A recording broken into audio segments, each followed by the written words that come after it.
Quel est le lien entre la promotion de la minceur et la montée de l'extrême droite? En ce moment, sur les réseaux sociaux, on voit de nouvelles tendances pro-minceur prendre de l'ampleur. Ce skinny talk qui est dangereux parce que ça encourage les troubles du comportement alimentaire, ça rentre dans une tendance globale qui va venir modifier un peu l'esthétique de rêve de ces dernières années. En effet, si les années 90 plaçaient comme modèle les mannequins très grandes, blondes, très maigres, les années 2000 et surtout 2010 ont fait progressivement évoluer ces modèles-là vers plus de diversité et d'inclusion. Des femmes comme Kim Kardashian par exemple ont contribué à populariser des formes plus généreuses en prenant comme référence de beauté d'autres cultures. On a d'ailleurs toute une question d'appropriation culturelle, de fétichisation et d'exotisation. Ce sera pas le sujet ici de cette vidéo. Et si vous avez des ressources, n'hésitez pas à les indiquer en commentaire. Du coup, il y a plein de femmes qui ont eu recours à la chirurgie esthétique, dont Kim K et toute la troupe, pour atteindre ces standards de beauté. Grosses fesses, hanches larges, bouche pulpeuse,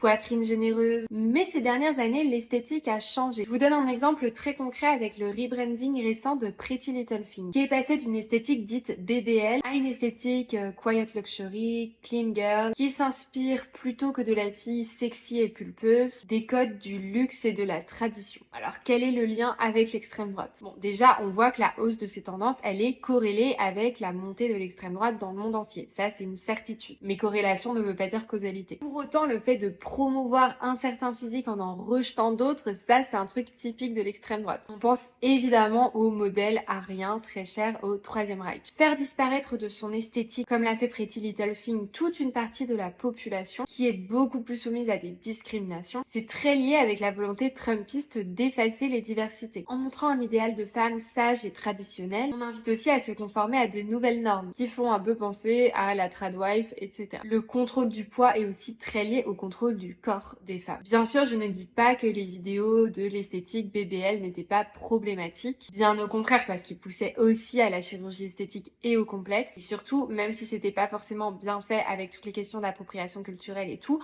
bah ça mettait quand même en avant d'autres corps issus de d'autres cultures. Ici, c'est assez pernicieux parce qu'on va inviter les femmes à s'affamer, à maigrir, et puis qui dit plus maigre dit aussi moins forte. Et ça, je trouve que c'est quand même un symbole important. À l'heure où certaines personnalités d'extrême droite comme Thaïs Descuffon affirment ouvertement que justement elles ne veulent pas se métisser pour garder un idéal européen, on souffle bien sûr. Je pense qu'il faut pas qu'elles remontent trop loin dans l'évolution de l'espèce humaine parce que sinon elles vont faire une syncope. Je trouve ça assez préoccupant de voir ce fameux idéal revenir sur le devant de la scène en même temps que la montée de l'extrême droite. Surtout quand c'est au prix de la santé physique et mentale des femmes. On en parle en commentaire.